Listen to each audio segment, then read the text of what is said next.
Ele só bota a parte de cima, Wallace. É igual o William Bonner. Bota só a parte de cima. Aí, ó.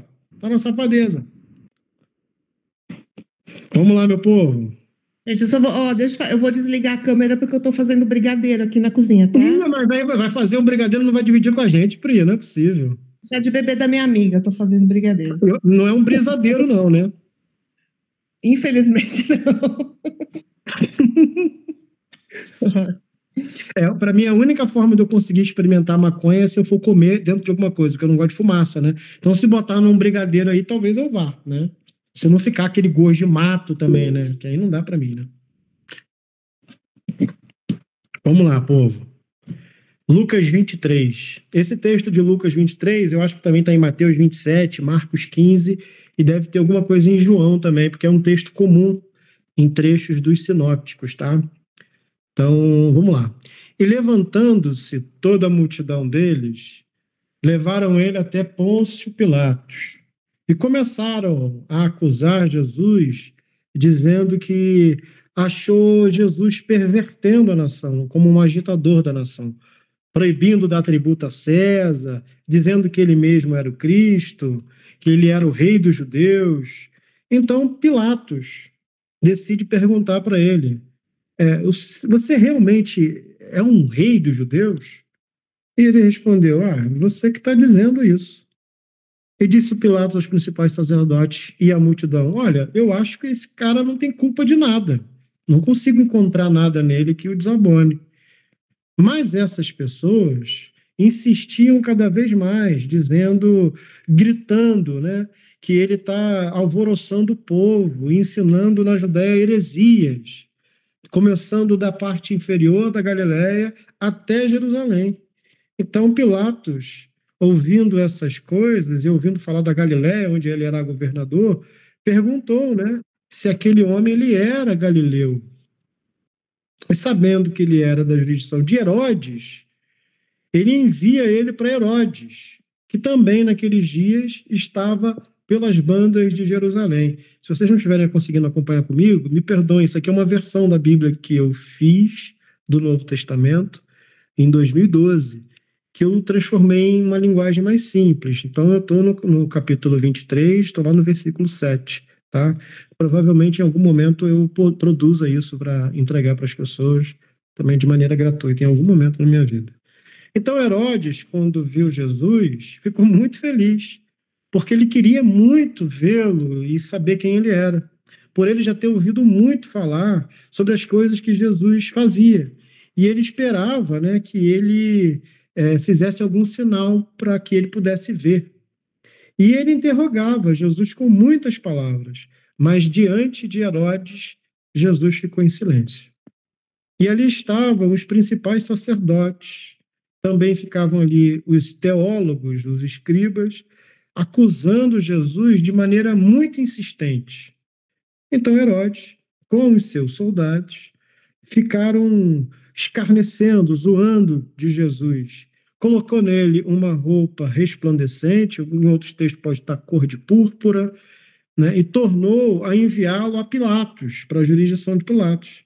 E no mesmo dia, Pilatos e Herodes, entre si, se fizeram amigos. Né? Então, Jesus fazendo o povo virar amigo aqui, né? Duas cobras, né? Um Braga Neto e um Bolsonaro se encontrando, se Deus quiser, na cadeia. Se fizeram amigos, pois dantes andavam em inimizades um com o outro.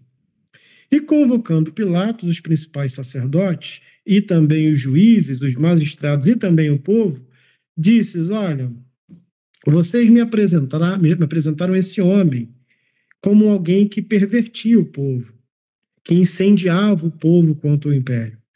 E eu, examinando eles aqui, na presença de tudo que eu tenho de materialidade de fatos, não consigo encontrar culpa nele, daquilo que vocês têm acusado. Eu acho que esse homem é um cara inocente. Nem mesmo Herodes, porque a ele é, remetia a esse homem, tentou fazer qualquer tipo de acusação que desabonasse Jesus. Eu vou castigá-lo, açoitá-lo, e depois eu vou soltá-lo. E era necessário soltar um por conta da festa que havia naquele momento. Mas a multidão inteira inteira começou a gritar. Isso vocês precisam entender.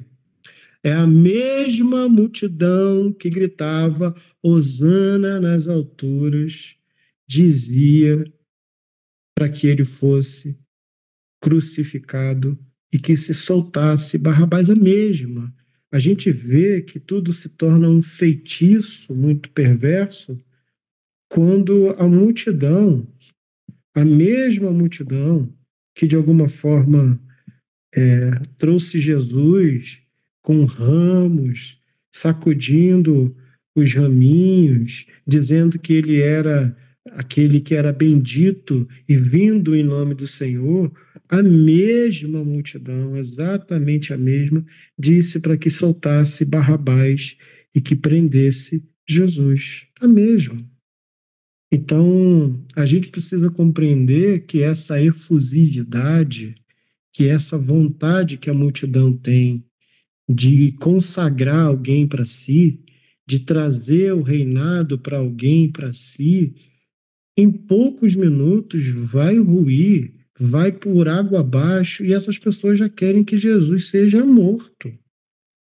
Então, a gente vê que apenas os sinais que Jesus fazia em meio à multidão, as multiplicações, as curas, e tudo isso não era o suficiente para convencer uma multidão que tinha sido aliciada pelo poder religioso, que tinha sido aliciada pelo ambiente religioso, pela teologia vigente, né, que de alguma forma tinha sido convencida que teologicamente Jesus era alguém que não deveria ser visto com bons olhos, era um arruaceiro, era um agitador. Essa multidão convencida começou a gritar que era melhor que matasse Jesus e que crucificasse Jesus e que soltasse Barrabás. Barrabás que foi lançado na prisão por conta de uma sedição feita, de uma revolta, né, e um homicídio. Falou, pois, outra vez Pilatos, querendo que eles soltassem Jesus, mas eles continuavam gritando o contrário, dizendo: crucifica, crucifica. Então, ele pela terceira vez lhes disse: mas que mal que esse cara fez. Eu não consegui enxergar nele culpa nenhuma de morte, para que eu possa matá-lo, para que eu aplique a pena capital. Eu vou castigá-lo e vou soltá-lo. Mas eles estavam com um coração completamente voltado para essa sede de morte, e eles, com grandes gritos, diziam para que ele fosse crucificado. E os seus gritos e dos principais sacerdotes prevaleciam. Então Pilatos julgou que deveria fazer aquilo que a multidão pedia. E soltou-lhes aquele que foi lançado na prisão por ser um agitador e por um homicídio, né, que era aquilo que eles pediam, mas entregou Jesus à vontade deles. E aí a gente faz isso de vez em quando, né? A gente entrega Jesus à vontade de uma multidão. Quando a gente se seduz pelo pensamento vigente, quando a gente abre mão do cuidado do pobre em detrimento do nosso próprio enriquecimento, em ter mais do que a gente precisa. Então a gente entrega Jesus em detrimento a muitas coisas até hoje, né? O tempo todo a gente está procurando uma grande desculpa para entregar Jesus e ficar com aquilo que de fato nos apraz, aquilo que nos traz algum tipo de prazer. Isso é algo comum até hoje. E quando iam levando, tomaram um certo Simão, sirineu, que vinha do campo, que vinha do trabalho, e colocaram-lhe a cruz nas costas para que o levasse após Jesus. E seguiam grande multidão de povo e de mulheres, as quais batiam nos peitos e lamentavam, aquelas que eram as grandes companheiras de Jesus, aquelas que de alguma forma colaboraram para que o ministério dele acontecesse. Elas eram as que lamentavam, a multidão do povo de mulheres. Olha que loucura, batiam nos peitos e lamentavam a prisão de Jesus. Jesus, porém, voltando-se para as mulheres, então ele não mandou recado para homem nenhum, ele não mandou recado para ninguém. Em Lucas, há um recado específico para as mulheres. E o recado era esse: filhas, filhinhas de Jerusalém, não chorem por mim, chorem por vocês mesmas e por vossos filhos, porque eis que hão de vir dias em que dirão: bem-aventuradas as estéreis, e os ventres que não geraram, e os peitos que não deram de mamar. Então começarão a dizer aos montes: caia sobre nós, e aos outeiros: cubra-nos, porque se ao madeiro verde fazem isto, o que será feito ao madeiro seco? E a gente não consegue imaginar outras cenas senão o que a gente enxerga hoje na Palestina, né? Dias terríveis de bombardeio, corpos sendo mutilados, explodidos, hospitais com crianças, e tudo isso acontecendo de forma cíclica e histórica o tempo todo, nesse lugar de grande conflito, nesse lugar de grande agitação conflituosa, né? E quando chegaram ao lugar chamado Lugar da Caveira, ali crucificaram Jesus e também alguns outros bandidos. Um bandido à sua direita e o outro bandido à sua esquerda. E dizia Jesus: Pai, perdoa-lhes, porque eles não sabem aquilo que estão fazendo. E repartindo as suas vestes, lançaram sortes para quem ficaria com elas. E o povo estava olhando, e também os príncipes, as grandes personalidades, o povo da revista Caras, zombavam de Jesus, a alta sociedade, os ricos que viram um discurso completamente subversivo, um discurso de partilha, um discurso de divisão, um discurso de denúncia a processos que faziam com que aumentasse os abismos sociais, os abismos intelectuais, os abismos religiosos. Todos esses agradeciam a morte de um revolucionário e diziam, né? Ah, você salvou um tanto de gente, mas não consegue salvar a si mesmo. Se ele realmente fosse o Cristo, filho de Deus, escolhido de Deus, teria dado um jeito nisso tudo. E também aqueles que eram tidos como soldados escarneciam de Jesus, zoavam Jesus, chegaram-se a ele e apresentaram-lhe vinagre, lhe deram vinagre. E o vinagre, naquela época, pegaram um pedaço de madeira com vinagre. Esse vinagre era o vinagre dos banheiros públicos, né? Em que as pessoas limpavam, higienizavam a bunda depois de cagar.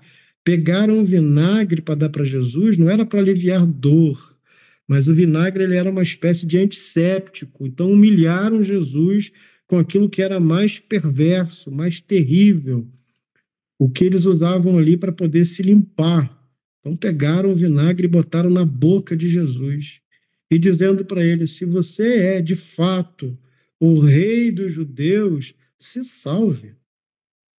E também por cima dele estava um título, uma placa, escrito em letras gregas e romanas e hebraicas, escrito o seguinte: este é o rei dos judeus. E um dos ladrões, dos bandidos, um dos malfeitores que estavam pendurados do lado de Jesus também blasfemavam dele, dizendo: cara, se você é o Cristo, salve-se a si mesmo e a nós. Respondendo, porém, o outro repreendia, dizendo: cara, você não teme a Deus nem estando diante da mesma condenação que esse cara? Nós, na verdade, estamos condenados com justiça, porque a gente recebeu aquilo que os nossos feitos de fato mereciam. Mas esse daí não fez mal algum a você, não fez mal algum a ninguém, não fez mal algum a nada. E disse Jesus: Senhor, chegou para Jesus e disse: Senhor, se lembre de mim quando vieres com o teu reino. E disse-lhe Jesus: olha, em verdade eu te digo, e te digo nesse momento, que você vai estar comigo no paraíso. E era já quase a hora sexta, em torno de meio-dia, e mesmo sendo meio-dia, aconteceu trevas em toda a face da terra, até que se fizesse a hora nona. Escureceu-se o sol até as 3 da tarde, rasgou-se ao meio o véu do templo, o véu se rasgou, e clamando, Jesus, gritando em alta voz, diz: Pai, papai, como está no texto grego, papai, Abba, te entrego nas suas mãos aquilo que me dá vida, o meu fôlego de vida. E dizendo isso, Jesus morreu. E um soldado, um centurião, vendo aquilo que tinha acontecido, deu glória a Deus, dizendo: na verdade, esse cara era um justo. E toda a multidão que se ajuntava e via essa espetacularização da morte, vendo esse sinal perverso da morte, começava a bater nos peitos. E todos os seus conhecidos e as mulheres que acompanhavam, que haviam seguido Jesus durante todo esse tempo de ministério, lá da Galileia, estavam de longe, vendo todas essas coisas. E eis que um homem com o nome José, senador, homem de bem e homem justo, que não tinha consentido no conselho, que não votou a favor da morte de Jesus e nos atos de crueldade, de tortura, de Arimateia, uma cidade dos judeus, e que também aguardava ele o reino de Deus, chegou a Pilatos e pediu o corpo de Jesus. Eu já expliquei para vocês que os corpos dos pobres, dos indigentes, eles eram colocados no que a gente chamava de Vale de Rinomo, Gehinnom, que era um lugar que o impedia de ressuscitar, porque uma vez que os corpos estavam ali, todos os ossos eram envolvidos naquele lugar e se misturavam e impediam que a pessoa ressuscitasse. E aqui o autor do texto diz que o corpo de Jesus não foi para aquele lugar. Ele pediu o corpo de Jesus e, havendo tirado, envolveu o corpo de Jesus num lençol e colocou o corpo de Jesus num sepulcro, num túmulo que foi escavado dentro de uma pedra, onde ninguém havia sido posto antes, um túmulo novo. E era o dia da preparação e amanhecia o sábado. E as mulheres que tinham vindo com ele da Galiléia seguiram também e viram o sepulcro. E como foi posto dentro do sepulcro o corpo de Jesus em volta de uns lençóis. E voltando elas, prepararam as especiarias para que fossem embalsamado o corpo de Jesus, ressecado o corpo de Jesus, para que preservasse ele para o grande dia da ressurreição. E no sábado elas descansaram, conforme está escrito nas Escrituras, que 6 dias há de se trabalhar, mas no 7º dia vocês descansarão. Então mantiveram a guarda do sábado. E no primeiro dia da semana, muitos de madrugada foram com elas ao sepulcro, levando algumas ervas, algumas especiarias, produtos para embalsamá-lo, aquilo que elas haviam preparados, né? E produtos que conservassem o corpo de Jesus. Mas encontraram a pedra que fechava o sepulcro completamente revolvida. E entraram dentro do sepulcro, mas não acharam nenhum corpo lá dentro. E aconteceu que, estando elas muito assombradas, perplexas, a respeito de não encontrarem o corpo lá dentro, eis que pararam junto a elas 2 homens com vestes resplandecentes de luz LED, né? Os caras com a roupa de luz LED. Estando elas muito atemorizadas, muito assustadas, olharam para baixo, porque a luz era muito forte, o LED era poderoso. Eles lhe disseram: por que que vocês buscam? O que vocês estão buscando? Alguém que está vivo no meio dos mortos. Não está aqui, mas ele ressuscitou. Se lembrem, como ele mesmo vos falou, estando ainda no caminho, na Galiléia, junto com vocês, dizendo que convém que o Filho do Homem seja entregue nas mãos dos homens, dos pecadores, e seja crucificado, mas ressuscite ao terceiro dia. E lembrem-se das suas palavras. E lembrando elas, voltando ao sepulcro, voltando de lá, foram até as pessoas e anunciaram todas essas coisas a todos os outros discípulos, os 11, e aos demais. E eram Maria Madalena, Joana e Maria, mãe de Tiago, e as outras que com elas estavam, as que diziam as coisas acerca da ressurreição de Jesus aos apóstolos. E as suas palavras lhe pareciam como loucura. E de fato não creram, até porque eram testemunho de mulheres. Mulheres não eram contadas como pessoas confiáveis os seus testemunhos. Porém, levantando-se Pedro, correu ao sepulcro e, abaixando-se, viu os lençóis postos, sozinhos, e retirou-se, maravilhado consigo, depois desse ocorrido. E eis que, no mesmo dia, iam 2 deles para uma aldeia que estavam mais ou menos numa distância de 60 estádios de Jerusalém, uma distância próxima, cujo nome era o caminho de Emaús. E iam falando entre si de tudo aquilo que havia sucedido.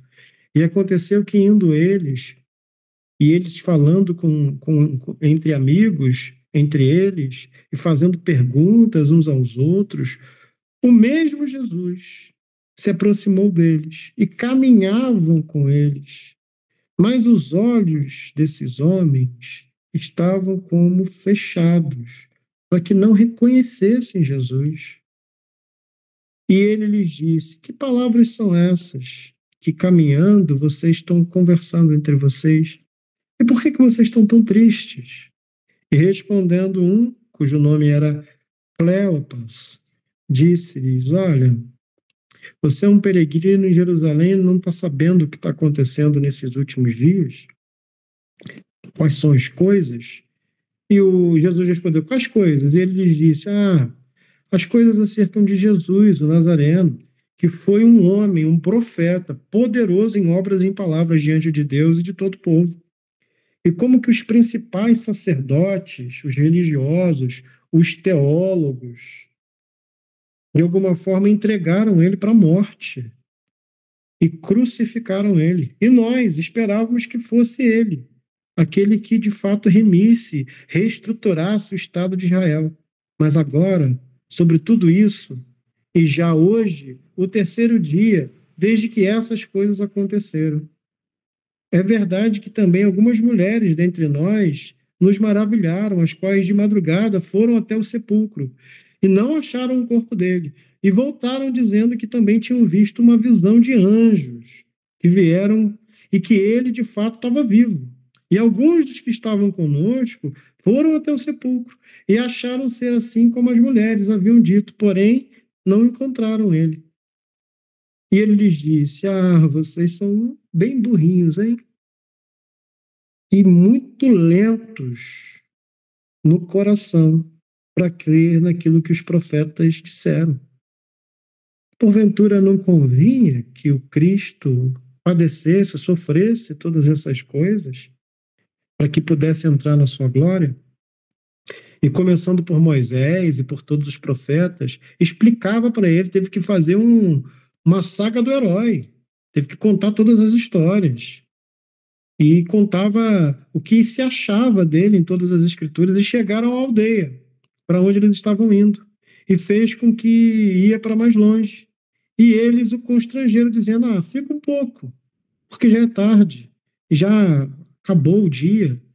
E ele entrou para ficar com eles. E aconteceu que, estando com eles à mesa, tomando pão, o abençoou e partiu, e deu o pão para eles. E abriram-se então os seus olhos, e reconheceram Jesus. E de repente Jesus desapareceu. E disseram um para o outro: cara, que loucura! Mas em nós ardia o nosso coração quando pelo caminho esse cara falava com a gente. E quando nos abria e falava sobre as Escrituras. E na mesma hora, levantando-se, tornaram para Jerusalém, tomaram caminho para Jerusalém e achavam congregados aqueles 11 discípulos e aqueles que estavam também junto com eles, as quais diziam: ressuscitou verdadeiramente o Senhor, e já apareceu até a Simão. E eles lhe contaram o que lhe aconteceram no caminho, e como deles foram conhecidos no partir do pão. E falaram eles dessas coisas, o mesmo Jesus, de repente, aparece no meio deles e diz: vamos metralhar a petralhada. Não, não, ele acabou de sofrer a maior violência de todas, ele acabou de ser crucificado, espancado, teve suas vestes partidas, teve o seu nome caçoado, o seu ministério defraudado, e diz, no meio deles, que haja paz, que a paz seja nesse lugar, que a paz seja convosco. E eles, espantados, atemorizados, pensavam que estavam vendo um fantasma. E ele lhes disse: por que vocês estão incomodados, perturbados? Por que sobem tais pensamentos até os seus corações? Vejam as minhas mãos perfuradas e os meus pés perfurados, que sou eu. Me apertem, apalpem-me e vejam, pois um espírito não vai ter carne, um espírito não tem ossos, espírito não tem ossos perfurados, como vocês estão vendo que eu tenho. E dizendo isso, mostrou-lhes as mãos e os pés. E, não crendo eles ainda, por causa da alegria e estando maravilhados, disse-lhes: tem de alguma coisa? Vocês têm um negócio para beliscar aí? Vocês têm um belicutico aí? Tem um pedacinho de pão? Tem um peixinho? Tem alguma coisa? Eu perdi a comida lá com os caras que eu desapareci no meio da última conversa. Se vocês puderem me dar alguma coisa para comer, vai ser bom. Biscoitinho, creme cracker, né? Um clube social. E estando eles, apresentaram-lhe parte de um peixe. Aí entregaram peixe para Jesus. Que droga, meteram um sushi. Não foi sushi não, porque o peixe era assado, né? Pelo menos já não foi um hot. Meteram um hot Filadélfia para Jesus, né? E um favo de mel, mas que escrotice, peixe com mel. Nem esses cozinheiros modernos vão fazer uma combinação tão tosca, né? De peixe com mel. Porque ele tomou o peixe, né? E comeu, e também comeu o favo de mel na frente dele. Que merda de lanchezinho, que composição ruim, né? O Alex Atala não aprovaria isso, tá, gente? Nenhum cozinheiro famoso aprovaria essa combinação de peixe com mel. E disse Jesus: são essas as palavras que vos disse, estando eu ainda convosco, que convia que se cumprisse tudo aquilo que acerca de mim, tinha sido escrito na lei de Moisés, e também nos profetas, e também nos salmos. Então abriu-lhes o entendimento para compreenderem de fato as escrituras e as profecias messiânicas, e disse: assim está escrito, e assim convinha que o Cristo também padecesse, sofresse, e ressuscitasse ao terceiro dia dentre os mortos, e em seu nome se pregasse o arrependimento e a remissão dos pecados em todas as nações, começando pela capital, que tem um coração mais endurecido, mais religioso, mais teológico. E dessas coisas vocês são testemunhas.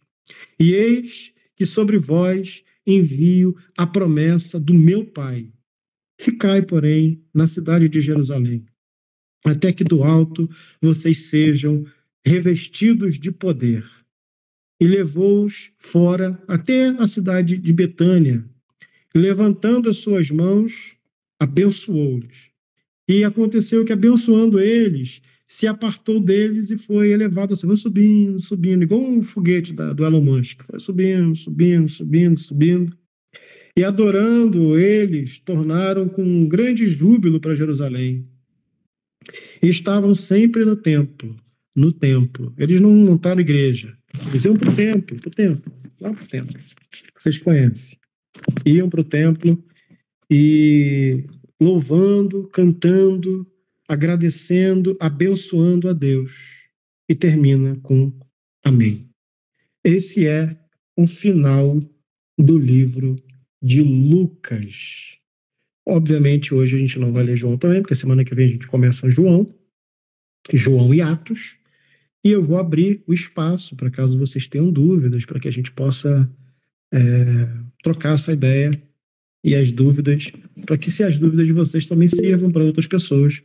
Então, quem quiser, levante a mãozinha e faça a pergunta. Wallace, pode falar, meu irmão? Boa noite a todos e todes. Então,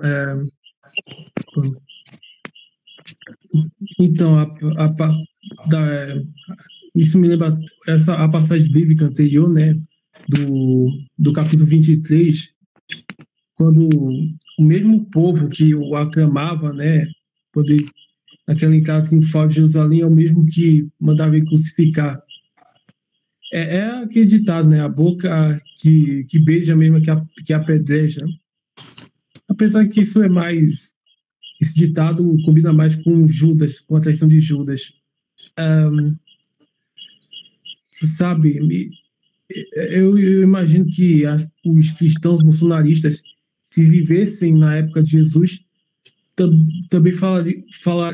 também pediam a crucificação dele, sabe?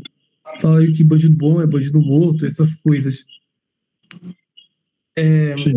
E na entrada de Emaús, né?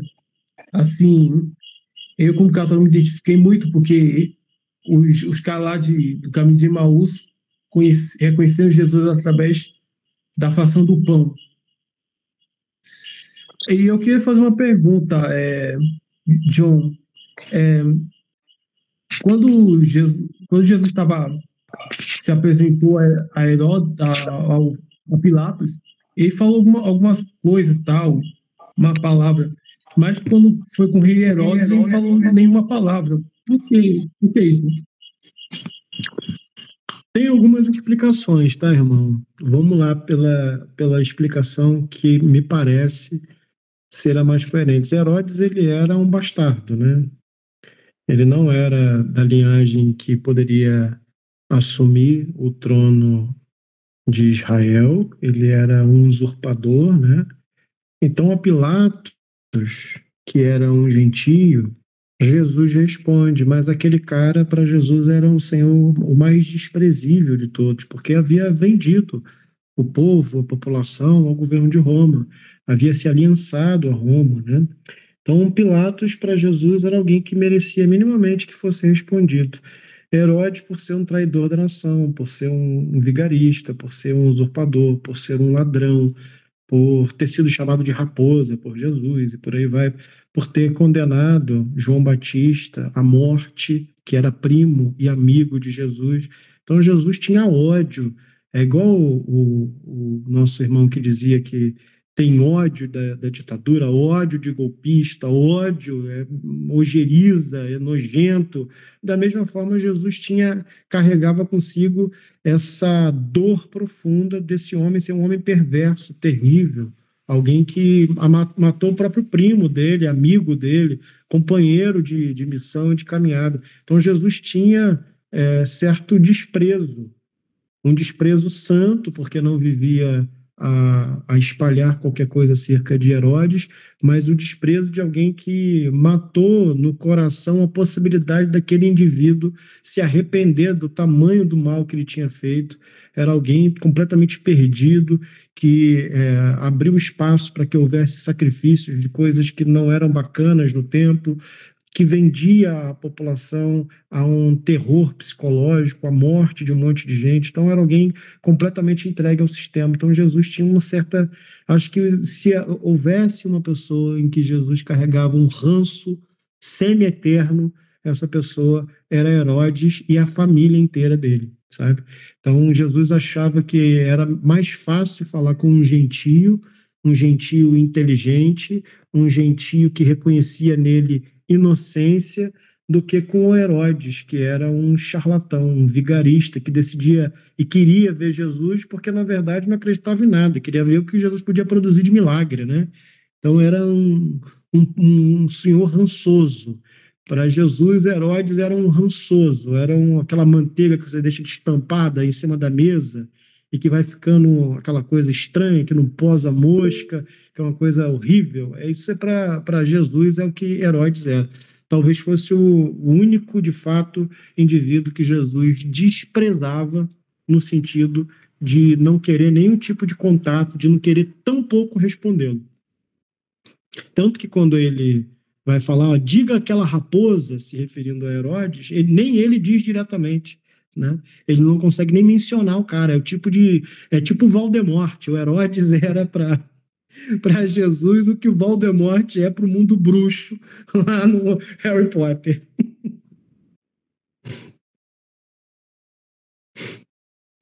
Mais alguma pergunta, meu povo?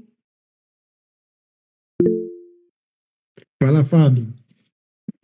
Deixa eu só sair da sala aqui, senão vai dar som vai reverberar. Peraí.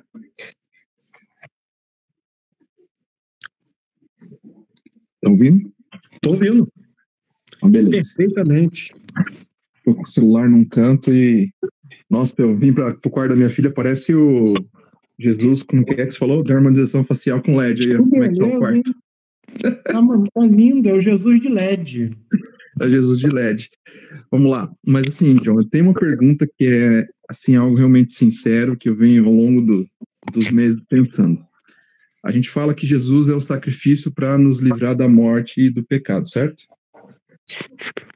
Isso é uma convenção do contrato religioso do século IV, né, irmão? Isso, vamos lá, que a pergunta é capciosa, né? Uhum. Porque para mim é o que eu aprendi a vida toda e acho que todos nós aqui aprendemos a vida toda. Que Deus, para aplacar a sua ira, né? Ele fez o seu filho vir à terra a ponto de ter o sacrifício final, imaculado, para a gente poder ter aí a salvação. Uhum. Aí começam as perguntas. Então quer dizer que realmente Deus é um Deus que precisava ter a sua ira aplacada?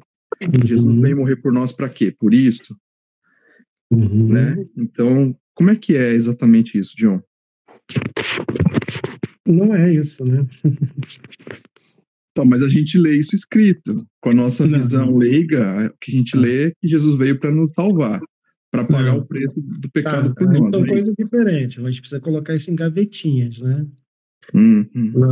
Jesus veio nos salvar, ok. É uma afirmação de alguma forma meio certa. Agora, precisava que Deus matasse Jesus. Não, Deus não matou Jesus. Deus não matou ninguém, né? Quem matou Jesus foram os soldados romanos, né? Ele foi entregue pelos religiosos e morto pelos soldados, né? Isso era uma questão de causa e efeito. Aquilo que Jesus fazia não deixaria passar incólume no meio daquele nível de sociedade.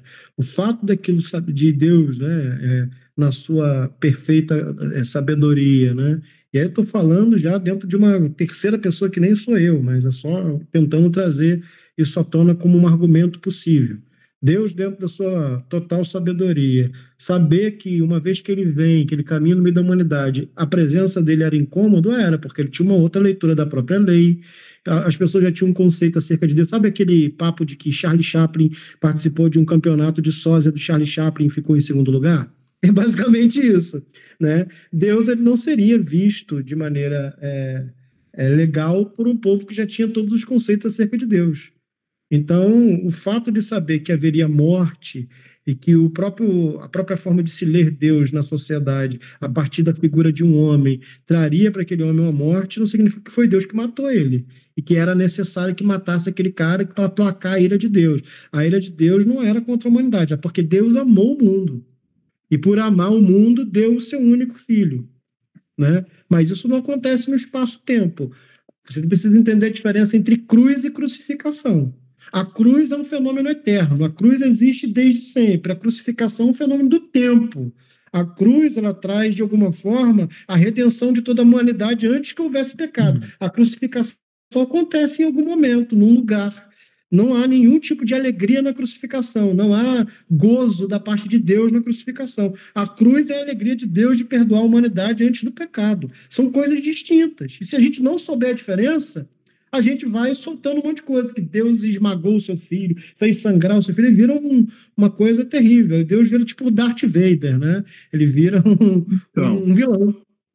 E é isso que a gente acaba aprendendo, cara, que assim como o cordeiro aplacava a ira de Deus dos pecados do povo, Jesus veio na forma de cordeiro para isso.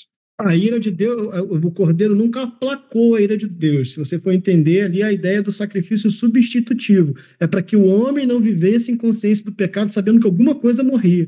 Então eu não vou viver deliberadamente em pecado porque alguma coisa morre no meu lugar. Não tem a ver com aplacar a ira de Deus. Deus não ficava feliz. Matou um bicho e Deus gozava. Ai, que alegria. O cordeiro morreu, gozei. Não, era um entendimento, era para trazer. Imagina que quanto mais cru for uma comunidade de entendimento, mais visceral e sanguinolento vai ser a resposta daquela sociedade em relação a Deus. Então não tem a ver com como que Deus gozava. Tem a ver com como que a sociedade, a partir da morte, imprimia o contato com o sagrado. Tanto que, se você for ver Gênesis no início, qual é o sacrifício que agrada a Deus? O de Abel, que era a morte de animais.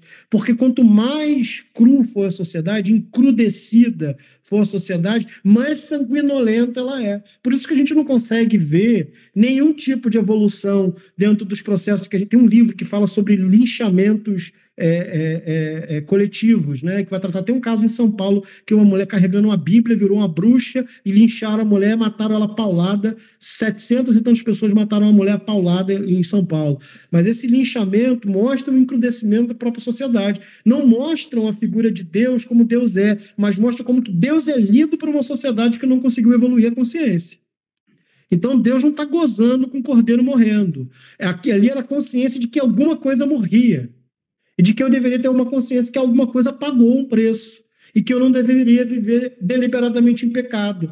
Então, eu não matava um cordeiro por pecado, porque seria impossível sobreviver os cordeiros na terra. O que havia ali era um sacrifício substantivo de consciência. Alguma coisa morre porque alguém de alguma forma, rompeu com Deus, se tornou autorreferente e autossuficiente. Então, esse papo é papo religioso que a gente não traz para a gente. Porque isso não tem nem a ver mais com a religião cristã. Porque Agostinho de Hipona, no IV século, já não carregava essa ideia de matar Deus, de Deus sendo morto por Deus, de Deus se levantando como advogado de Deus contra o próprio Deus. Agostinho, no IV século, já não pensava isso. Ele já entendia que havia ali uma decisão deliberada de Deus de perdoar a humanidade antes da fundação do mundo, em que a manifestação da cruz era uma resposta no tempo daquilo que já tinha acontecido fora do tempo. Isso no IV século. Então já tinha um povo escrevendo sobre isso, naquele livrinho que eu postei de Agostinho lá no grupo, que quem se interessar, 400 e poucas páginas para ler e entender, está lá, né? Que vai falar um capítulo sobre propiciação de pecados. No IV século eu já entendi que não tinha nada a ver com isso. que Deus não estava matando Deus na cruz. O que tinha acontecido ali era a consequência de Deus se apresentar de forma humilde, sem altivez, de forma amável, sem bramir trovão no meio da sociedade, de forma cuidadosa, a ponto de tocar os leprosos, de forma amável, a ponto de chamar mulheres de filha. A sociedade estava reagindo, falando, cara, como assim que Deus, que a gente tem servido e distribuído sanguinolência por tudo quanto é lugar, pode ter cuidado com criancinha, com mulheres? Como é que esse cara pode ser assim? Vamos matar ele porque ele não é Deus. Então, eles romperam com Deus deliberadamente em seus corações, quando fizeram uma imagem de Deus que não condizia com a imagem com que Deus se apresentava no meio deles. Então, esquece esse sacrifício aí da gozada divina de Deus com morte de bichinho, que não era isso. Era que entendam que alguma coisa morre. E essa coisa que já morreu é vocês, que vocês estão rompendo comigo. E romper comigo nesse processo aqui faz com que vocês caminhem errantes no meio do mundo, abandonados, no frio, na fome.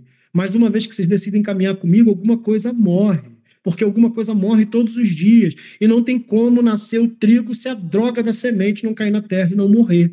Então, para que haja vida, coisas morrem. É quase que uma consequência da vida, da existência, do ciclo do processo da vida, coisas morrerem para coisas sobreviverem. É tipo um ensinamento comum que a gente tem em todas as religiões, que coisas morrem e coisas nascem. Eles jogam as pessoas dentro do rio na Índia, depois bebem aquela água, porque aquilo está cumprindo o ciclo da vida, da água que me alimenta, que é a mesma água para onde eu vou. É um entendimento que se tem quase que dentro de um processo comum na sociedade, em todas as sociedades. E que a morte, ela segue o ciclo para a vida. E que o nosso corpo cai na terra e vira adubo para o amendoim, para o caju, para o cajueiro, para o pé de tamarindo, para a fruta doce que adoça a boca de alguém e para o tamarindo azedo que vai fazer as pessoas travarem a língua no céu da boca. Em que a morte faz parte de um processo, de um ciclo de vida. Para que haja vida, a morte. Essa ideia religiosa nem no quarto século colou. Só cola dentro da igreja evangélica hoje, pentecostal e neopentecostal. Porque dentro das igrejas tradicionais, o sacrifício do cordeiro é substitutivo. É uma ideia consciente de que a gente devia estar morrendo no lugar daquilo. Isso é doutrina da igreja protestante do século XVI. Isso está no Didaquê protestante do século XVI. Então, só a igreja pentecostal e neopentecostal assumiu esse caráter de que há um tesãozinho de Deus, uma gozada divina de Deus gozando com a morte de Jesus. Agora eu estou satisfeito. Isso é loucura. Né? O que aconteceu foi a morte de Jesus em sacrifício substitutivo porque não reconheceram Deus em Cristo. Porque a religião não consegue reconhecer Deus. E isso é uma dica para a gente também, Fábio. De que a gente pode estar não conseguindo reconhecer Deus no imigrante, no empobrecido, no quem está caído pelo caminho. A gente pode passar por Jesus e não reconhecer Jesus naquele que passa fome, que mendiga, que não tem o que comer. A gente pode não reconhecer Jesus nos errantes, nos estrangeiros. A gente tem essa capacidade. É uma dica para a gente, inclusive. Legal. E aí a pergunta que eu já vi o pessoal fazendo, né? E se Jesus não tivesse morrido, estava tudo certo? É porque não existe isso, né? Tipo, e se minha mãe tivesse bigode, eu tinha 2 pais? Mas eu já ouvi essa pergunta. A galera fala, tá, já estava tudo certo, porque a salvação veio antes da fundação do mundo. E precisava desse exemplo para entender o que você explicou. Simplesmente correu o tempo e aquilo que era na eternidade aconteceu no tempo. Algo que toda vez que Deus viesse de novo, iam matar ele de novo. É tipo uma consequência de Deus ser Deus no meio da humanidade. De Deus não ser altivo, de Deus ser um homem humilde, caminhar no meio da humanidade. Vão matar Deus de novo. Você não vê um padre, o Júlio Lancelotti, sendo acusado de pedofilia, pegar uma foto de um velho tocando punheta no vídeo para botar a culpa no... Mano, é assim que fazem com gente que cuida de gente.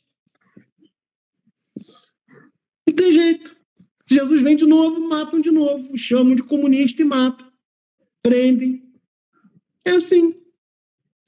A quantidade... Um dia eu postei uma foto da minha filha no meu Instagram, na época da loucura de Bolsonaro, não sei o que lá, vieram gente xingar a minha filha. Você tá entendendo? Tá maluco.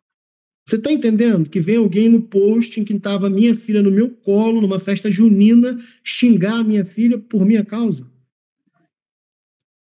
Então, mano... É loucura. É isso.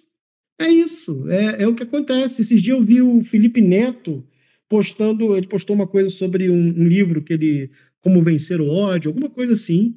E aí um cara desses que está lá, versículo de Bíblia, Deus, Pátria e Família, dizendo que ele tinha que morrer agonizando numa cama de hospital.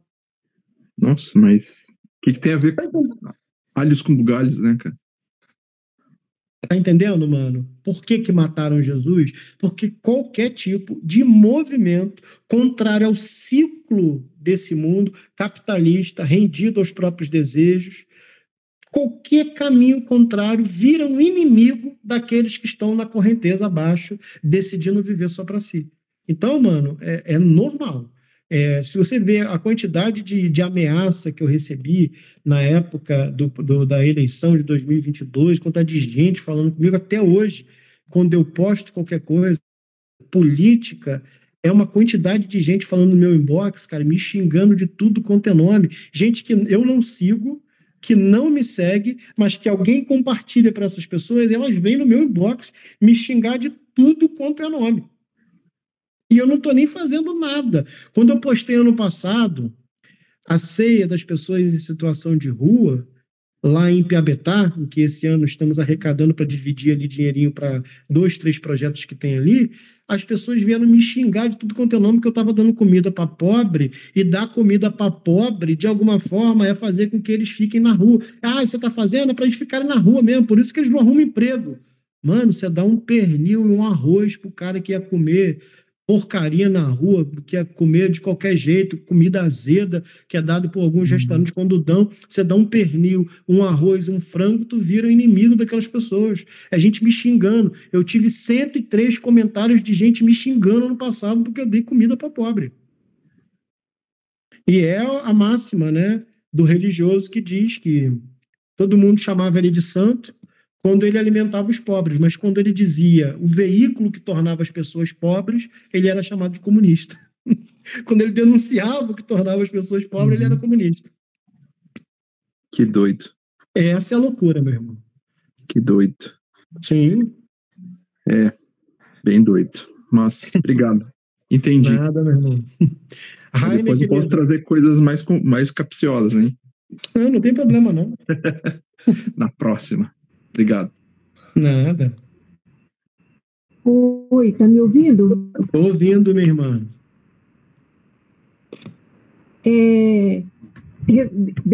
Deu um nó agora na minha cabeça em relação a o que você estava falando, respondendo para o Fábio. Eu lembrei do que diz em Isaías 53, que lá fala que Deus se agradou da morte de Jesus. Aí deu um nó agora na minha cabeça, entendeu? Isaías 53 não está falando de Jesus. Jesus não era nem nascido, o Rai. Não tem Jesus ali. Ele está fazendo uma profecia que é dedicada a um rei, e essa profecia ela é utilizada como uma profecia messiânica, ela é lida por uma parte da teologia como uma profecia messiânica, que diria, de alguma forma, que sinalizaria a morte vicária de Jesus. Mas Isaías e Jesus estão num distanciamento de tempo enorme, nenhuma coisa está falando sobre a outra. Isaías nem sabia, e aí nesse texto principalmente, é um texto de Isaías, que é o segundo manuscrito de Isaías, que é bem posterior, inclusive, até o primeiro. Então essas coisas não têm nada a ver com Jesus, é dado a Jesus, né, é também aplicado a Jesus, da mesma forma que o texto, aquele que caiu do céu, não sei o que lá, é aplicado ao diabo, a Satanás, mas na verdade está falando sobre o rei de Tiro, né? Está escrito profecia contra o rei de Tiro. O que a gente faz isso é o que a gente chama de paralelismo, que é colocar em paralelo, né, e observar aquilo como uma profecia, mas essa é uma leitura teológica, Rai. Ali esse texto está sendo dito para alguém, está sendo falado para alguém, em que a gente atribui esse alguém a Jesus, é a nossa leitura, entende? Mas não tem a ver com o destino daquele texto, porque o destino daquele texto estava para alguém em algum momento no tempo, entende? Então não tem nada a ver com Jesus, aquilo ali é Isaías, uma quantidade de tempo enorme antes de Cristo, séculos e séculos e séculos antes de Cristo. entende? E a gente atribui esse texto a Isaías, né? Mas esse texto tem um destino, ele é destinado a um rei contemporâneo a Isaías, né? E que sofria, né? Principalmente por conta de questões de exílio, de levada do povo a um caminho de pobreza. Então, ele está falando sobre um termo específico. A gente usa o paralelismo bíblico de pegar esse texto em paralelo e atribuir a alguém no tempo presente ou no tempo que passou. Mas isso não era o destino do texto de Isaías. Tá bom. Obrigada. De nada.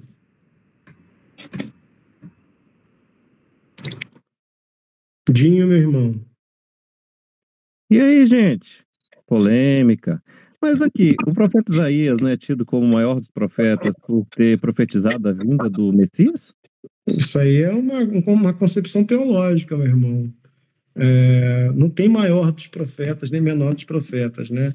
Se a gente fosse seguir a métrica de Jesus, o maior seria talvez João Batista, né? Entre os nascidos de mulher, o maior de todos teria sido João Batista, né? Mas isso é uma concepção teológica, né?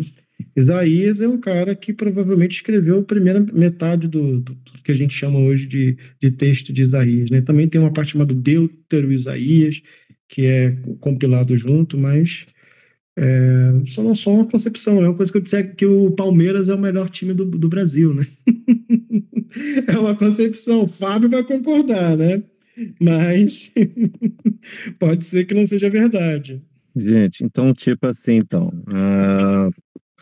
nunca posso dizer, na concepção teológica, Isaías é o profeta maior porque falou do Messias, mas isso não é uma realidade, porque essa profecia lá é de Tiro, não tem nada a ver. Não é nem de Tiro, isso é uma profecia a um rei contemporâneo a Isaías, né? Entendi. Isso aí, mais ou menos, entre o ano, sei lá, 680, né, que ele começa a escrever alguma coisa. Que era no reinado que eu acho que entre o rei Uzias, eu acho que Jotão, Acais e Ezequias, entre norte e sul ali. Entendi. Eu escrevi aí no chat aí, não sei se você conseguiu ler. Mas assim, quando você falou da parte de Herodes, Herodes não era da descendência de Esaú, irmão de Jacó? Não, mas não era alguém ao reinado, destinado ao reinado. Ele era uma mistura. A mãe dele era uma estrangeira, filho. Entendi.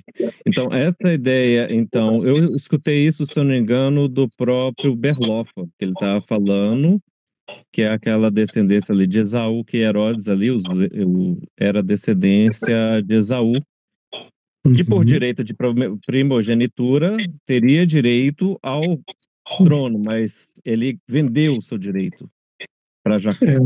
Mas era filho de uma mulher que era de uma outra nacionalidade. E aí isso não era permitido àqueles que ocupavam o trono de reinado, filho. Entendi. A outra pergunta, se você quiser ler aí, é só para te matar de raiva mesmo. Deixa eu ver aqui.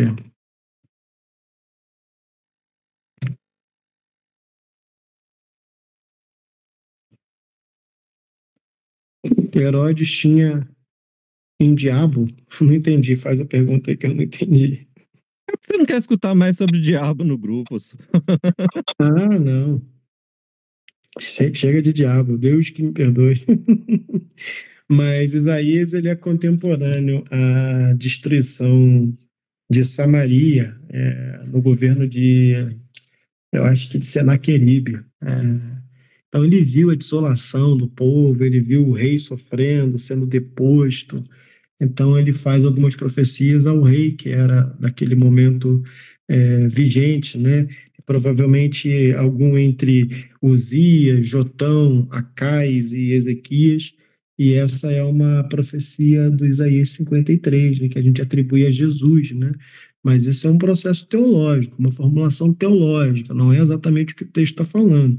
A mesma coisa que falar sobre a queda de Lúcifer, né, dito por alguns, né, utilizando o texto tanto de Ezequiel como de Isaías, mas ali está te falando sobre um reinado, um rei, né, de algum lugar, e a gente usa o paralelismo para poder atribuir isso a alguém. Mas isso não tem nada a ver com nada disso, não. Dando uma resposta, né, hermenêutica, né, e exegética, mas é utilizado, né, pela igreja já, sei lá, há 250 anos, esse tipo de leitura. O que o método histórico crítico vem a criticar, porque o processo, a forma de formular essa intenção já vem viciada pelo olhar religioso que a gente tem de Jesus, né? Para a gente ter uma resposta não viciada, a gente tem que pegar aquilo que no século XVI foi dado para a gente, que é o processo de sola escritura, né? É somente as escrituras e nada além das escrituras. Dentro do processo de somente as escrituras, as atribuições teológicas, ou seja, nossas leituras particulares, ou de um grupo vigente, ou de um movimento vigente, eles são secundários. O que vale é o texto pelo texto, né? E o texto de Isaías não pode estar falando de Jesus, simplesmente porque Jesus não era paralelo a Isaías. É simples assim, né? Mas a igreja utiliza disso. Então, o que a Rai está perguntando tem fundamento dentro da igreja evangélica, porque é a forma que a igreja evangélica faz essa leitura. Mas ela está distanciada, né, historicamente, né? Então, como há um distanciamento histórico, né, a gente pode dizer que é um processo profético, mas não é tão profético assim, porque Samaria vivia na dominação, naquele momento da Síria, tinha sido saqueada, destruída por Senaqueribe, né? E aí isso dentro do reinado do rei Ezequias, né, que é aquele que leva a carta que Senaqueribe manda para ele, né, diante do trono lá de Deus, enfim, diante do altar de Deus. Então tem toda essa história que a gente já leu na Bíblia. Então, a gente não pode estar atribuindo uma coisa a outra, porque se passou, sei lá, 7 séculos, né, antes de Cristo. Então, mas é profético, mais ou menos, né, porque ele está falando de uma cidade arrasada. Antes de Isaías 53, tem Isaías 50, 51, 52, e ali tem todo um processo sendo construído acerca de um alguém, um período em algum lugar que era contemporâneo a ele mesmo. Mais alguma pergunta, alguém?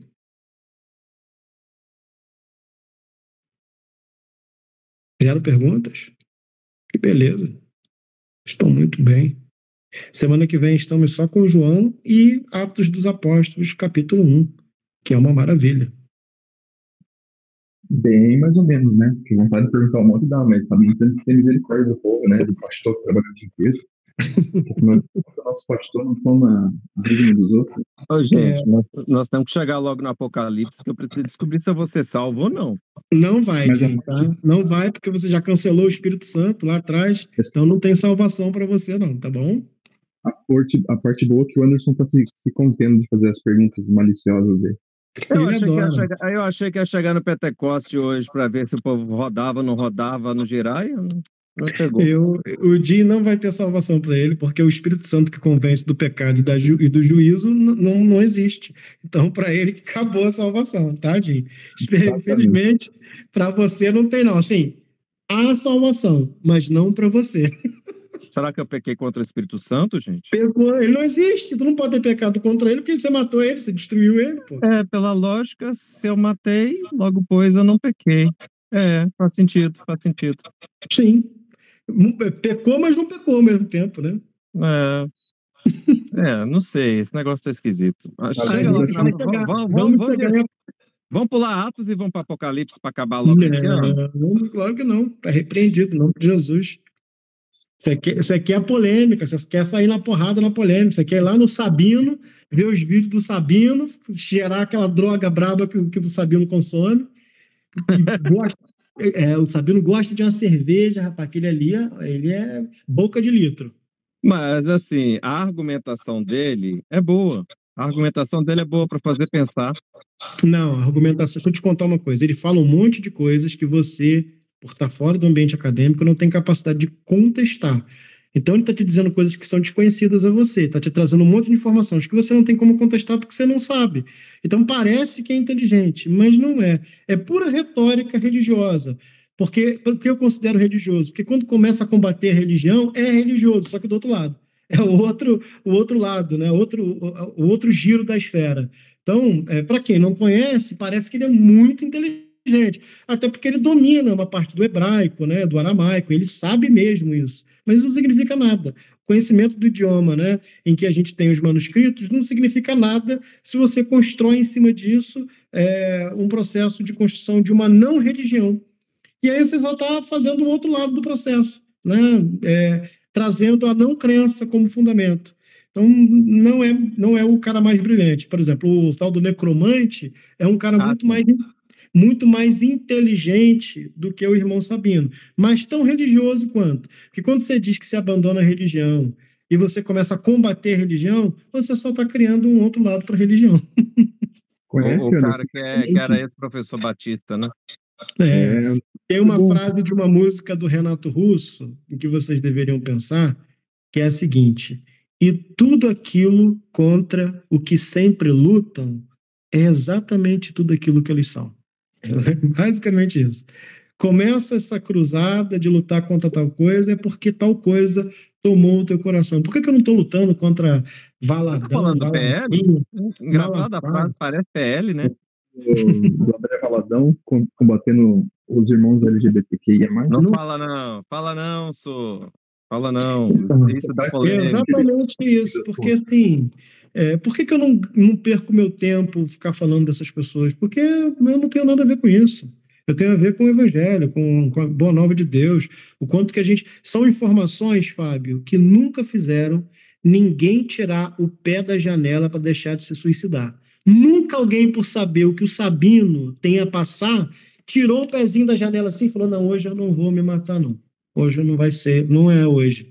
Ninguém, por saber o que o amigo necromante lá fica dizendo, tirou os comprimidos que estão do lado da cama. É coisa que não salva ninguém de nada, que não tira ninguém de nenhuma condição. E que você acha que você está ficando menos religioso, mas você está ficando religioso exatamente igual a eles. Porque aquilo que é indiferente, se tu não crê, só não creia. Deus não liga. Deus supera. Acredita em mim. Deus não liga. Sabe? Quem liga é você. Quem fica triste é você. Você só quer um motivo para não crer, ou para não crer do jeito que a igreja crê. E aí você pode cair em duas vertentes. Uma de querer ser o diferentão, que tem uma informação que ninguém tem, sabe? Que você tem a informação, você tem o mapa do tesouro, então vai enterrar o mapa do tesouro e vai criticar todo mundo que não tem. Isso é uma bobagem, coisa de gente que ainda não evoluiu aqui, ó, na cabecinha. Ou, de alguma forma, vai ficar lutando, tornando alguém prosélito da sua não crença, o que nada mais é do que tornar alguém prosélito de uma crença. Então, é sistematizar. O não sistema é sistema, de alguma forma. E enquanto que a própria experiência transcendente que muitos descreem é o que muitas vezes tira o pé de alguém da janela, né? Exatamente, cara. O indivíduo que rodou lá no manto, detesto, não faz parte do meu. Mas é um indivíduo que parou de espancar o filho, parou É esse cara que eu tenho o mínimo interesse de tentar estudar a transcendência a partir dele. Ah, mas ele virou religioso. Tá. Mas qual mal que era absurdo e que de alguma forma se transformou em um mal apenas que ele faz mal para si mesmo, para a consciência dele, que ele pode chegar a algum nível de consciência ou em algum momento, assim como nós chegamos, que nos torne possíveis para o ambiente da vida sem massacrar o nosso coração e a nossa existência. Ele pode chegar lá. Sabe? Assim como nós chegamos, ou achamos que chegamos, ou pensamos alguma coisa daquilo que chegamos, né? E às vezes a transcendência é algo tão pequeno, mas tão grande para alguém. E aqui em casa a minha filha teve uma experiência de se declarar ateia com 12 anos, porque ela estava angustiada, não recebeu a resposta de Deus que ela queria para tirar a dor dela. Ela usou de comprimidos. Por graças a Deus eu consegui ver na hora, fui para o hospital, todo aquele processo que você deve imaginar e conhecer e ver sempre.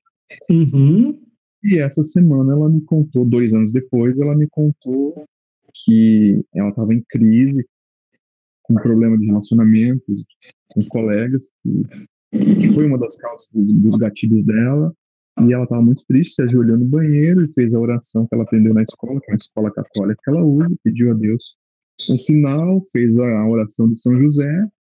É isso. E ela teve a experiência transcendente dela com a resposta que ela precisava para tomar a decisão. E hoje eu só creio nisso, porque ela voltou a entender que Deus não é um iPhone, como você explicou, e eu expliquei para ela. É isso. Eu só acredito num Deus que responde a oração de São José. Só é nesse Deus que eu creio. Não creio em outro Deus. O Deus que não responde a oração de São José, para mim, não é Deus. E ela veio para mim toda assim, ai, pai, aconteceu isso comigo, assim, você todo meio preocupado. Eu falei, filha, isso é lindo. Sim. Isso é lindo. porque você teve uma experiência transcendente, você saiu da matéria, você entendeu e teve uma experiência com o sagrado, com o divino. Sim. Não É sabemos só por quê, nisso mas que eu creio. acabou. É isso. E eu fiquei muito Porque feliz. esse monte de informação que não tira ninguém do suicídio, da depressão, da introspecção, do processo traumático, esse monte de informação religiosa, para mim é só bobagem, para mim não serve de nada. Eu não tenho alegria nenhuma em ter todo o conhecimento que eu adquiri durante quase 20 anos do processo acadêmico. Eu não tenho alegria nenhuma se esse conhecimento não me fizer uma pessoa melhor, mais amável, mais misericordiosa, mais tratável, alguém que de alguma forma pensa no outro. Eu não teria orgulho nenhum do conhecimento, porque é só ser aquilo que o apóstolo Paulo diz, que ele tem por perda todas as coisas, pelo conhecimento de Cristo Jesus. É isso, sabe? Eu tenho como perda todas as coisas, para mim não vale de nada, e eu cheguei a essa conclusão há 11 anos atrás, Fábio. Tá? Eu só consegui entender o quanto que a transcendência era importante para mim há 11 anos atrás, depois de ser pastor, depois de ser acadêmico, depois de ser orientador, depois de orientar outros pastores, depois de consagrar outros pastores. Há 11 anos atrás, eu tive a consciência do que quanto que a transcendência é muito mais importante do que qualquer conhecimento que eu possa vir a ter. E, Mas então, qual quando foi esse gatilho? Cara, o gatilho foi o momento da angústia, de ver a pobreza, a dor do outro, do pobre, e ver que outros pobres, outros seres tão necessitados e pobres iguais àqueles outros colaboravam, contribuíam, amavam, entregavam, e o quanto que a igreja estava desassociada a esse padrão de cuidado e afeto que era encontrado de maneira instintiva em pessoas no meio do mato, lá no norte do país, no meio dos ribeirinhos, no Itabaianinho, no sertão do Maranhão, coisa que era instintivo e que eu tinha que aprender a ser, era instinto de certas pessoas. Isso, para mim, me conectou à transcendência. Eu falei, eles não podem ter aprendido. Isso não se aprende em livro nenhum. Não dá para aprender isso. Quem revelou isso para eles não foi carne nem sangue. Não pode aprender na materialidade da relação. Não se aprende. Se esse cara não transcendeu, eu sou um abajur, eu sou uma cômoda. Se esse cara não transcendeu em algum momento, porque na materialidade da relação você não aprende aquilo. Só se transcender. E aí eu me remeteu a esse versículo na hora, sabe? Quem ensinou isso para eles não foi carne nem sangue. Pronto, não se aprende isso da relação. Isso só se aprende se você transcender. Aí eu vi a loucura. Aí eu vi que, tanto no Oriente como no Ocidente, como os reis, né, e a rainha do Sul chegavam primeiro no reino de Deus, as prostitutas chegavam primeiro no reino de Deus do que os religiosos. Porque eles transcenderam a das coisas, eles chegaram lá. E ali eu falei, cara, é isso. O que eu aprendi não me tirou de nenhum. Fábio, eu já tive processos depressivos muito grandes. O último, talvez, em janeiro desse ano, quando minha vida virou de cabeça para baixo.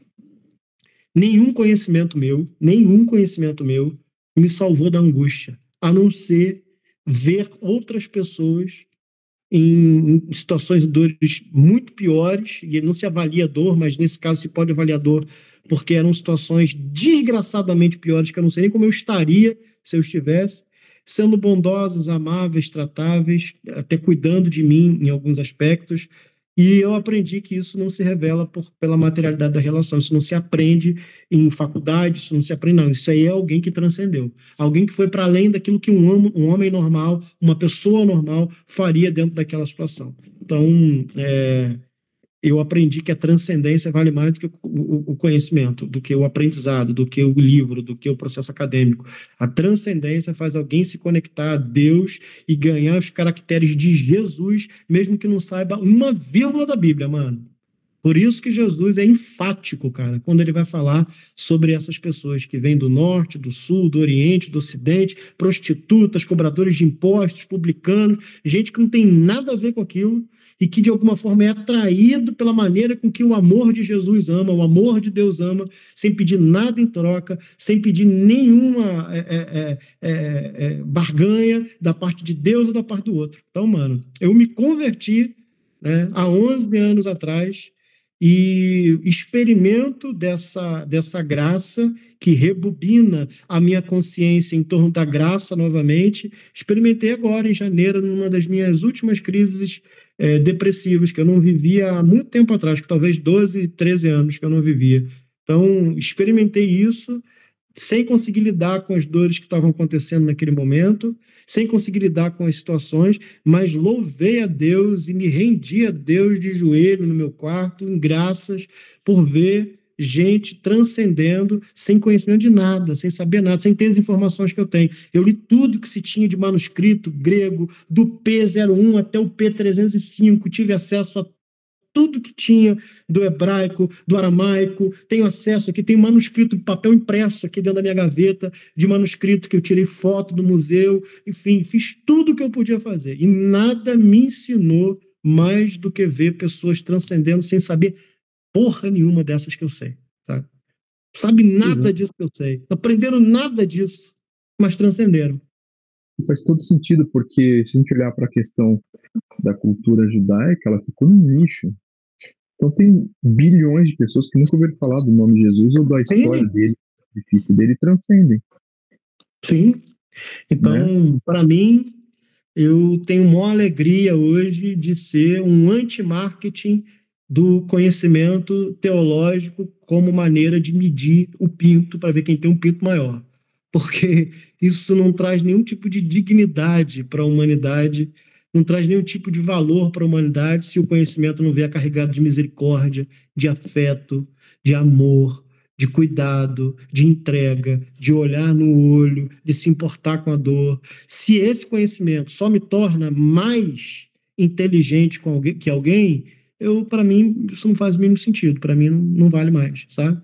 Por isso que eu decidi entregar tudo que eu tinha de produção gratuitamente, de me doar gratuitamente, de fazer aquilo que o Evangelho me chamou para fazer, sem ficar pedindo porcaria nenhuma em troca, porque nada paga aquilo que eu aprendi na transcendência de gente caminhando do meu lado sem conhecimento de nada. Então eu vi que o que eu tenho para mim é trapo de imundície, não serve de nada se não vier acompanhado de amor, cuidado, fraternidade, entendimento, acolhimento, olhar no olho, não vai de nada, gente. É tudo bobagem, mas é bobagem que pode dar sentido para a vida de alguém. Que alguém que ajoelhou e fez a oração de São José, teve um encontro transcendente, descobriu que tem um valor no mundo, descobriu que tem uma posição no mundo, descobriu que mesmo que ninguém me ame, existe um Criador que me ame, existe alguém que cuida de mim, mano, ganhei o mundo. Ganhei o mundo. Pronto, me tornei alguém no mundo. Deixei de estar num não lugar dentro de mim mesmo. Deixei de estar numa não pertença dentro do meu ambiente e passei a fazer parte de algum lugar. Agora eu só preciso, de alguma forma, aprender devagarzinho, assim como Jesus era. E aí os católicos, os protestantes, os cristãos, se ficarem atentos a Jesus, está tudo certo. Ah, mas tem São José, São Sebastião, deixa ter, está tudo lindo. Se tem Jesus ali também, a figura mais atrativa que eles vão encontrar vai ser a persona de Jesus. Ah, mas se for atraído por Maria, se for a Maria, mãe de Jesus, está tudo bem, ela era muito gente boa, está tudo bem, está resolvido. Jesus não fica triste de você gostar da mãe dele, não, tá? Fica tranquilo, né? Se tu gosta da mãe, tu vai caminhar junto com o filho também, tá tudo certo. Nós católicos só gostamos de Maria e dos santos por conta de Cristo, porque a gente chega na figura dele, a figura de Cristo. É isso, então, tá tudo bem. É isso aí. Imagina, cara. Se alguém não gosta da tua mãe, Fábio, tu vai fazer o quê, cara? Tu vai acabar com a vida do cara. Eu, hein? Você é louco, né? Vai falar mal da tua mãe, pô. Aí não, né, cara? Vamos orar, meu povo. Vamos pedir, agradecer a Deus por esse dia. E vamos colocar o nosso coração disposto a essas conversões que a gente pode experimentar todos os dias. Diante desse Deus misericordioso que nos dá a capacidade de viver no meio desse caos que a gente vive sem perder a esperança na humanidade. Então vamos crer nisso, vamos crer de verdade. Não vamos... Sabe essa fagulha, essa dúvida que você tem? Já é crença, meu querido. Porque você não tem certeza nenhuma, já é crença. É isso. Porque você não tem certeza de nada, isso já é tudo. Já é tudo que você precisa. Não tenho certeza, ótimo. Não sei nem se eu tive uma experiência transcendente, ótimo. É essa dúvida que é a fé. É essa dúvida que é a fé. Então, é nisso que você tem que se agarrar. É nesse fio, é na esperança que o Fábio encontrou na filha que fez uma oração e ali transcendeu. É essa esperança. Pode não fazer sentido nenhum para você. Jesus pode nunca ter sussurrado o teu nome, você pode nunca ter tido um arrepio na coluna, Fábio. Mas se a sua filha encontrou sentido no meio do mundo caótico, que a repelia, que fazia mal, pronto, Jesus salvou a tua filha, para você já deve ser o que é mais importante, porque é alguém que você ama, é alguém que te traz felicidade, então a felicidade dela, a transcendência dela é a sua transcendência. Às vezes a transcendência é a transcendência de alguém para a gente, está tudo certo. A gente pode não experimentar nada, a gente pode não ter nada, a gente pode não ver um vulto, a gente pode não ouvir voz de nada, a gente pode Deus nunca falar no nosso coração, mas se alguém que a gente ama foi afetado por aquilo, a gente vai fazer conforme Jesus fazia, a gente vai, de alguma forma, invadir os espaços de alegria do outro e participar dessas bodas de alegria que é a transcendência do outro, sabe? A transcendência do outro tem que ser a nossa transcendência, e está tudo bem, está tudo certo. É assim que a gente deve crer, é essa alegria pela ovelhinha perdida, é essa alegria. Tem 99 lá, que, pô, é muito bom, mas essa que se perdeu, essa que não se encontrava, essa que não tinha espaço, essa que a gente vai agradecer a Deus porque a gente encontrou ela novamente. É assim que deveria ser o nosso coração. Senhor Jesus, obrigado por essa noite, obrigado por tudo que nós aprendemos, obrigado pela oportunidade de lermos o Evangelho, por estarmos aqui caminhando e aprendendo sobre isso. E terminamos o Evangelho de Lucas, isso é de uma alegria. Tanta gente que não conseguia, não tinha capacidade de ler, não conseguia ler sozinha, conseguiu pela primeira vez, às vezes, ler um texto completo, de carreirinha, do jeito que o Senhor nos deixou, como um sinal, não como um todo, mas como um pedacinho daquilo que aconteceu no meio da sua caminhada. Obrigado.